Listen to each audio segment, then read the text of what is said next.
Hi, this is Pastor Scott from Berkeley Hills Lutheran Church, and yes, you caught me lying down on the job, or at least sitting down on the job. I am sitting down on the ground behind the back entrance to the church. I wanted you to see this.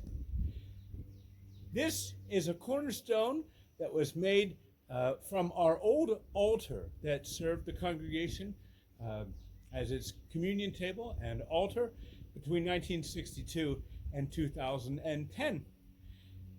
When we renovated the sanctuary, we took that altar and broke it into pieces and used those pieces as a way of blessing the building.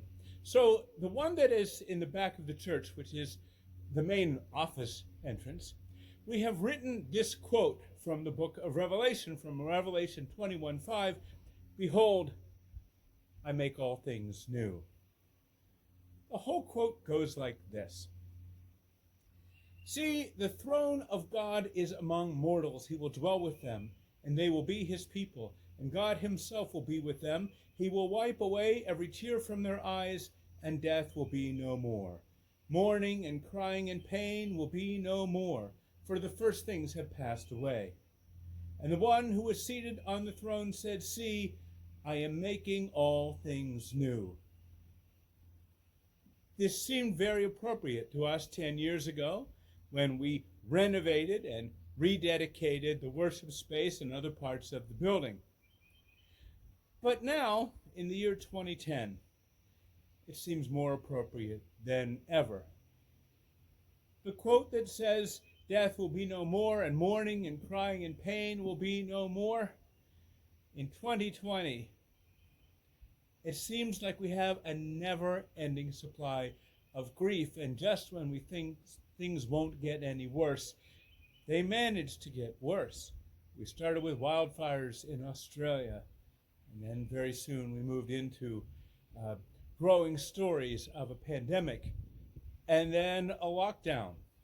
It's been 3 months, and we're just now starting to come out of it in fits and spurts. And just as it is coming at least to the first breathing point, probably not the end of this pandemic, but the first breathing point, now other things have boiled to the surface, things that have been going on all along. Cries for justice and for peace, for equity and fairness.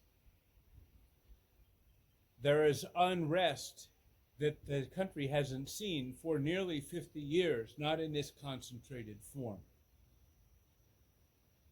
If ever there was a year that embodied death and grief and pain for us in the United States, it has been 2020, at least in the lifetime of most of us who are here now.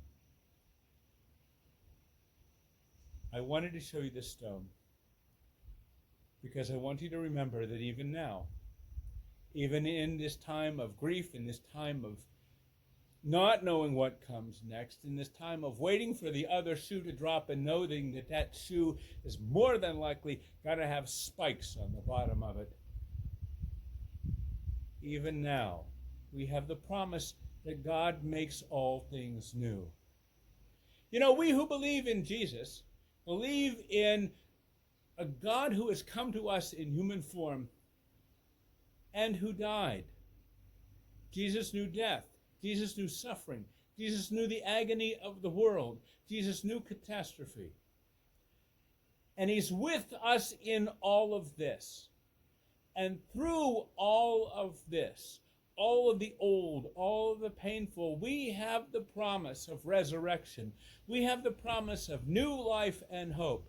We have the promise from Christ that in all things, no matter how bleak, maybe especially when things are bleak, Christ, who forgives, who loves, who rises from the dead, will make all things new